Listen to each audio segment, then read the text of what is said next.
Right, so inside the book it says to match the blade is make sure it's parallel with the T-track here, or the miter gauge, or miter slot, pardon me.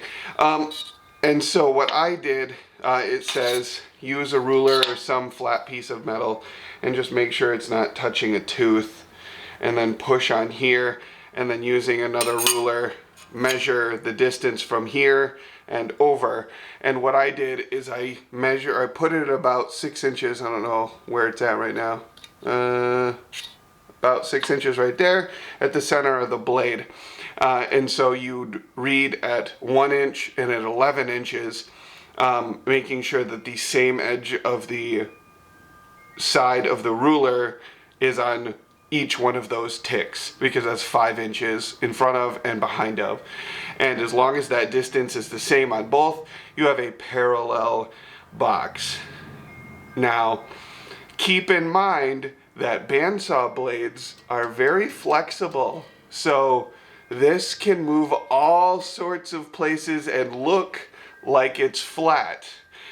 I had a hell of a time trying to get this thing square until I realized that this thing has a little bit of give. If you kind of just push it and let it spring back just a little bit, just a push, like a hair away from the blade, that way you know that it's darn near close. And I got it accurate within one blade width, which is way more accurate than I'm really ever going to use this thing for, because if I need to be accurate within a 32nd of an inch.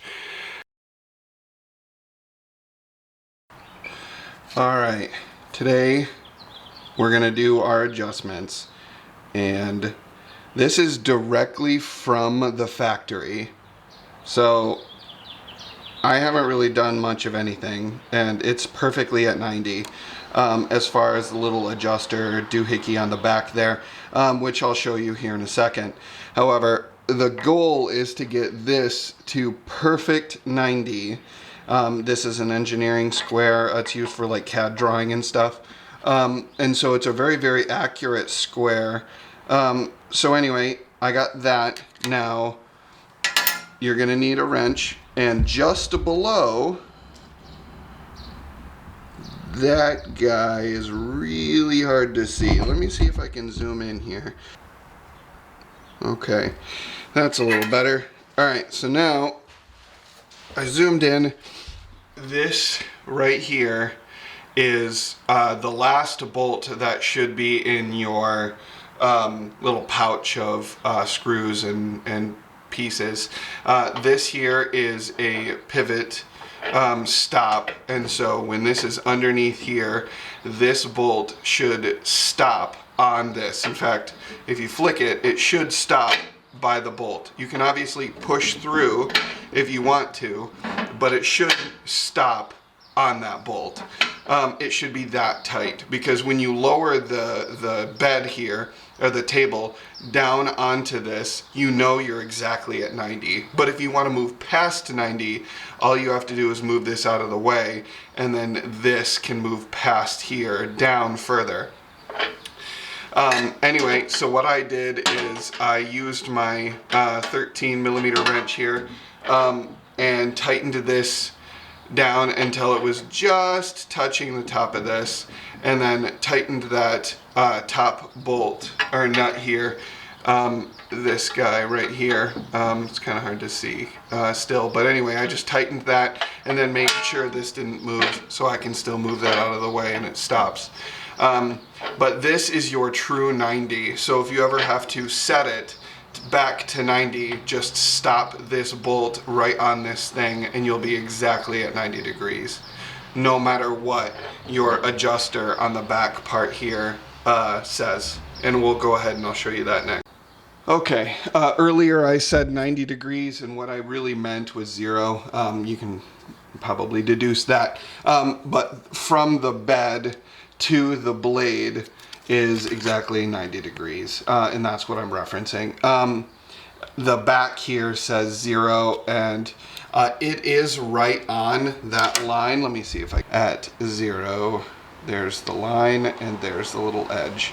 And if we need to adjust this, all you do is just unscrew this little screw in the back here, and then you can adjust this just a little bit at either way, but I'm pretty happy with what it is. This, let me back up again, here is your tension, which will allow it to sit perfectly straight, and that's locked. If you need to move it, then you can pull this out and you can rotate it, and then it kind of like snaps back in place, so you can, you know, turn it and adjust it again. But I kind of like it where it was, and of course I screwed it up while I'm on camera here, and now I can't get it out. Come on, there you go. Okay, so now loose and tight. And then, so if I want to loosen it, and then I can actually adjust this, because my little wheel is out of alignment here. Let me put that back to above 0 here. Let me loosen that a little bit more. There we go, that's easier. All right, so let me go past 90, and then, so when you swing this back into place and it's underneath this bolt here, when you go back it'll stop, and it'll, you know, you can't go anymore. You can raise it up and then it will hit right on that. And so I know that if I raise you guys up, I'm going to be exactly at 90 degrees. Kind of hard to see because it's clear, and of course it's not focusing on anything right now, but it's exactly at 90. So anyway, let's go back down. All right, and so that's this guy, and then once that's tightened, and I can move that again freely. So and this really doesn't want to move because this is tight. So just something to keep your, just keep thinking about, is once you get that 90, that you're good to go. Okay, so I set my marker here to 30 degrees because I wanted to be able to test the bed like this and see that 30 degrees. This is obviously a 60, but again, it's 30 degrees off of 90. And so this is a 30 degrees, which would be a 60 degree, but this doesn't go to 60 degrees. I believe this only goes to 45. Oh, it goes to 50 or more. But anyway, if I raise you guys up, you can see, once I get underneath this guard, that it is exactly 30 degrees. However, down here, I am at like 30½ degree, stressing the importance of having something with a good reference. So it's close, it's really close, considering there's, you know, if I move this camera left and right, it'll adjust to the viewpoint. So I guess there's a possible margin of error on that. But it's pretty darn accurate for what it is, especially if you have one of these or something very similar to this, to be able to double check your blade. I don't do anything that accurate, especially on a bandsaw, so I'm going to be fine with this. I'm very happy with this accuracy. Let's go ahead and do the next thing. Okay, so we're gonna go over adjusting the blade guides here. Obviously I have them very loose right now. What we're gonna be doing is we're going to be adjusting the side to side bearings here, along with the back one here, which is back, and I'll get a different view for that. There's also a whole carriage, this here. This knob here, if you loosen it, if I can get it loose, here we go. This whole thing goes forward and back, which is good for different blades. And what you want to do is, let me move it again,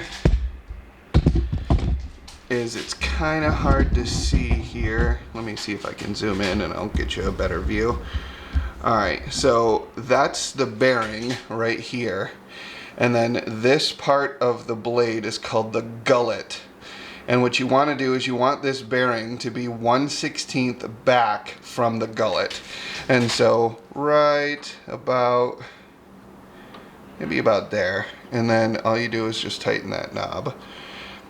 And that's probably pretty good. Here you can see there's about 1/16 of an inch between the edge of this gullet and the edge of this bearing. So we know that the front to back portion here is all set. So let me back up here, and this is the tightener there. So once it's tightened, it won't move forward back anymore. All right, let's get to the next section. Okay, so next we're going to adjust the width here. I've already loosened these, and then you can adjust these if you pull these way back here. Basically what you want to do is have this bearing just get really close but not quite touch the blade. You want it to be about 1/32 of an inch, or basically the width of like a business card. So you don't really want a whole lot of clearance there. And now that I'm set, I'm going to tighten this down, make sure it didn't move. We're probably good. All right, now let's do this one. And so again, we just loosen this, and you can really like loosen this thing. I mean, you can have like this giant blade here, but I want it to be about 1/32 of an inch or so.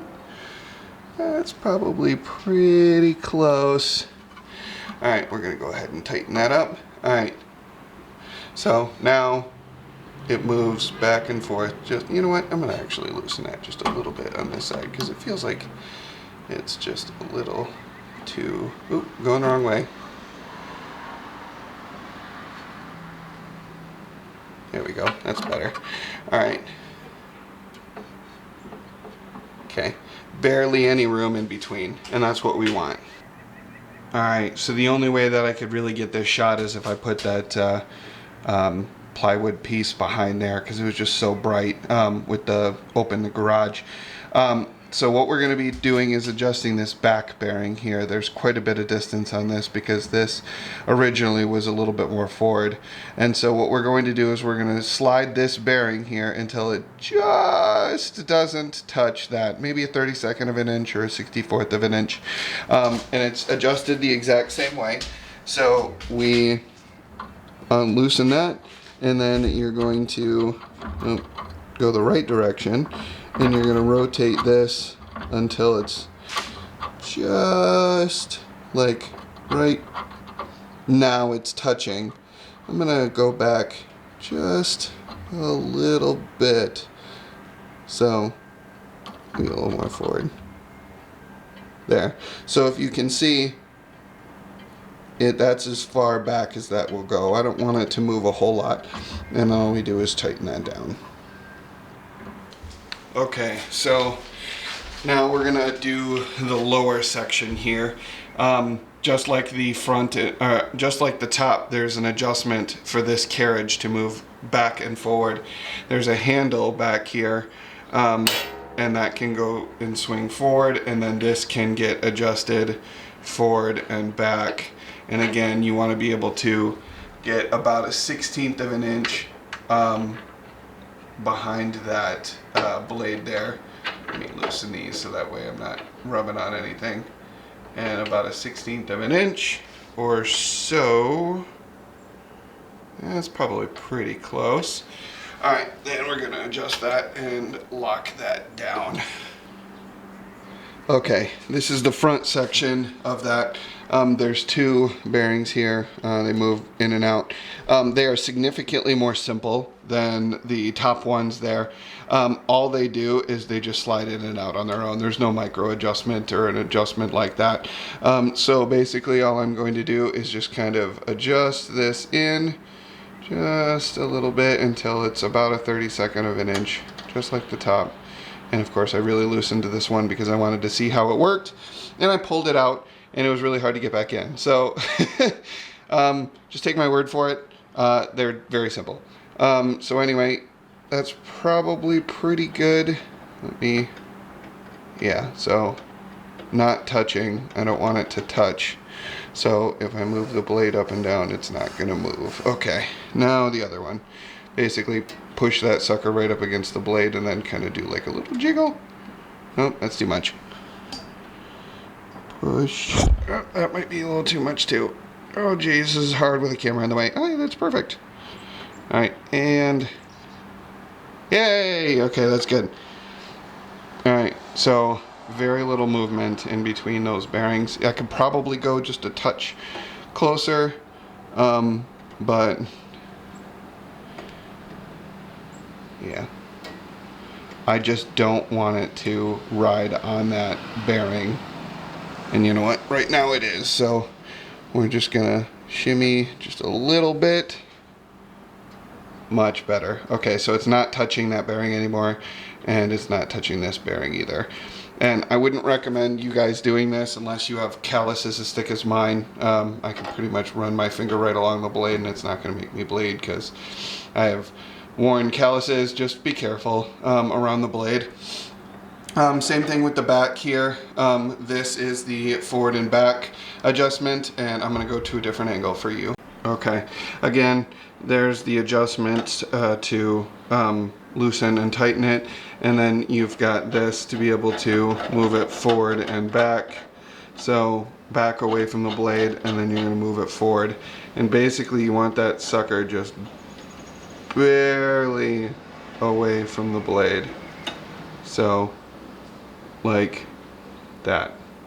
So if this moves at all, it's just going to hit that bearing. And you really want it to be really close. I mean, it's like, oh, nope. With that adjustment, that actually pushed it to the blade. So we actually want to back that up just a little bit. And of course, I'm going the wrong way. Right like that, maybe. All right, once we tighten this, that bearing shouldn't move. Yeah, it's not touching the bearing. Good. Cool. Oh man, that is like a hair. That's perfect. I don't know if you can even see that on the camera, but it's moving back just a tiny little bit. That's perfect for the bottom adjustment. Okay, so we're going to be showing you exactly what needs to happen for your fence to be parallel here. And so the fence section here, the first thing that you're going to want to do is make sure that your fence is perfectly aligned with your miter slots. I did mine on the other side because I know they're parallel. And we'll go over adjustment on drift on the table saw fence, but I just wanted to show anything because my camera was right here. The space in between the fence and the table should be uniform all along the fence, and so as you can see, it's nearly perfect, and I just wanted to illustrate that while I still had the ability to get the shot. So I'm going to go into the next section. Okay, we're going to go over the drift of your fence here. So we've already aligned the table saw top to our blade by using the miter slot here. You can use either one, it really doesn't matter. I use this one over here because I know from the manufacturer these suckers are parallel within some ridiculous amount of accuracy, which is way more than me. But anyway, so we're going to be adjusting these two nuts. There's another one over here, and let me move the fence so you can see it. It's right there. And what you do is you loosen them, and then you can pull one forward and back to adjust the fence going like this direction, and you want it to be perfectly in line with your miter slot. And how I did that, you can always get like a miter slot tool that goes into your slot and sticks up like this, and all you got to do is just, you know, go like this and it sits flat, and then you just, you know, make sure it moves back and forth throughout and it doesn't touch your fence or scrape your fence. I just did that with my little square here, my little triangle, and all I do is just push down in that slot and I just move it forward and back, and I know that it's in line with my fence. And so all I do is now is I adjust and I just look, and I just want to make sure that there is no gap here, and there's a little bit of a gap on this side, and all the way on the back on this side I've got like a 64th of an inch. And so if I wanted to adjust, which I don't because it's not really that, I'm not that accurate, this back section here, all I would have to do is move it in this direction. And to do that, if I want to move it toward the blade, I would have to tighten the one that's on the opposite side. So this one would get tighter, forcing the bar to move like that. And then, or you can always loosen this one, but I like my the nut and rod and the bolt here to be really close. So I don't have very much gap here. And so anyway, I think that that's good enough for me, but I adjusted it that way. If you needed to adjust your fence this direction, if it wasn't level like shown, you know, in that previous video, that you could adjust the up and down by loosening both of these and adjusting the bar up and down to be able to get that nice even amount. And I don't really know how worried you'd have to be about something like that, but if you wanted to adjust it, you could. And now the other one, the 90 degrees here, if it's not at 90 degrees, and it is, and this is right off of the factory, I haven't adjusted this at all. On all of these bolts are they're just sitting at the bottom of the holes. I didn't lift it up or down or anything like that, but you might have something that's a little bit wonky, and if it's not perfect this direction, you know, perfectly at 90 degrees like this, if you wanted to tilt it this direction, you'd have to raise the other side. So if you wanted to tilt it this way, where the tip is going that direction, this side of the fence, you'd have to, the nut here, you'd have to release and then shift up and then tighten again, and that would tighten the tolerance of this direction. Here's something I noticed. The fence here doesn't come off very nicely. Like if I ever have to cut something that's wider than this, I can, you know, put it to here, but then I can only cut something in this width here. I don't plan on ever having to cut anything more than that width, but from the factory, it does not clear this. If you open this and then you pull this up, it still hits, but I mean, it can, you know, you can force it, but I don't really want to force it.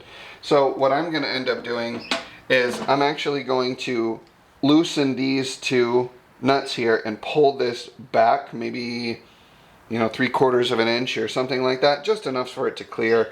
But that might be something that you want to do on your saw too, so that way you can take this fence on and off a little bit easier.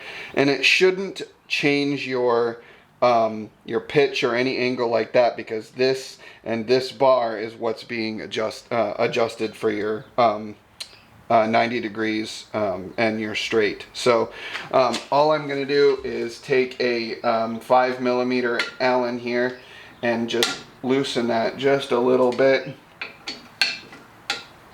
and a little bit more. I don't really want to loosen it too much, but come on, there we go. And let's see, nope, still gotta go back a little bit more. There we go. Alright, so I'm gonna go ahead and tighten it, and I will give you a measurement. That allows me to be able to raise this up past this and be able to take this off if I need to.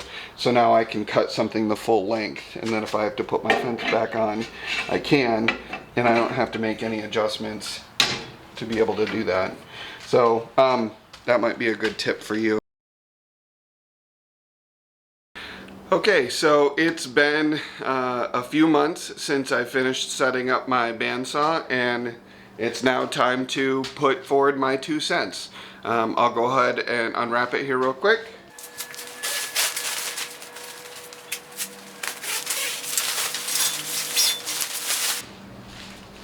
Okay, so now that it's unwrapped, some things that I have noticed over the period of owning this and making several dozen cuts. This corner on the fence is my biggest problem, and not because of anything to do with its accuracy or anything, but because when I grab something and I move, I cut myself on my elbow, and I've got like 2 or 3 times I've cut myself on on that thing, and it just kind of stings a little bit. Got covered in boo-boos. I have changed out this knob with a shorter one. It was just a little too long and it kept sticking out, and so after the video was made, I switched it out with a different knob that's just a little bit shorter, and it's only about 1 inch long now. It's pretty short, so it allows me to have it a little bit closer.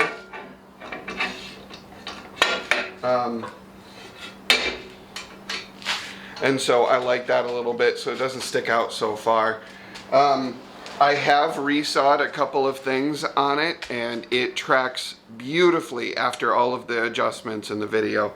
I cut a board directly in half and folded it, and it was off by maybe a 1/64 of an inch, which is well within the tolerance that I need. I ran them through my planer and they were perfectly flat and exactly the same size. So, and really well book matched together, and they just looked really, really good. So I'm very, very pleased with that. I have not replaced the blade on this yet, but I have heard some people online saying that the blade that comes with the Rikon isn't exactly the strongest blade, and that a lot of people didn't like them. So I did go online and I did purchase a new 5/8, a 3/4 of an inch, and I think I also bought a 1/4 and a 1/8 inch as well, so I can do some other stuff. I really enjoy the fact that there is a tensioning window right here. So when you tension the blade, you can actually get it to be inside of a safe zone, which is kind of nice. I typically prefer to be a little bit towards the tighter end of the tolerance. The looser ones tend to sway just a little bit. That's what I found out anyway. When you get a brand new blade, one thing that you're going to want to keep in mind is that it's going to be slightly tighter on the blade when it's first brand new than when you use it for a little bit, so it'll loosen just a little bit, and you'll have to maybe push down like 1/8 of a turn or something after you've used it a couple times. Just something to keep an eye on, and the fact that there's a tensioning thing right there, a window with all the information right there on it, is really, really convenient. I do like the mobile stand that I have. It's just a Wen tool stand. It holds it quite well, and when I push down on the things, the little levers, they go up, and I can move my whole bandsaw. It's still heavy, but it's good enough. And then when I lift this up, and then the other one, it sits back down on its feet and it won't move. So it's pretty convenient. I came from a 5.5 inch resaw capacity to now a 13 and about a 13.25 inch capacity, and I am ecstatic. This thing has plenty of power to be able to cut through something. Just keep in mind that if you're cutting something that's 13.25 inches thick, that you are going to take a really, really long time to cut through that. I would say a good 20 minutes to cut a 2-foot section at that thickness. I mean, you really, really want to go nice and slow. You don't want blade to get too hot, and you don't want to bog down your motor or burn up anything. So you just want to take it nice and slow, especially if you're cutting something that thick. I do have some projects in mind where I will be cutting something that's 12 inches thick. So make sure you subscribe if you want to see how this baby cuts through 12-inch thick chunk. And we've got a couple more. I would highly recommend, if you do have the capacity to be able to pick up at this time anyway, it's a $1,200 bandsaw. So if you're going to spend $1,200, I think it would be a good investment for me personally. You'll have to do your own research, but I did buy this with my own money, and it was definitely an expense. I saved up for just about a year to be able to afford this thing. So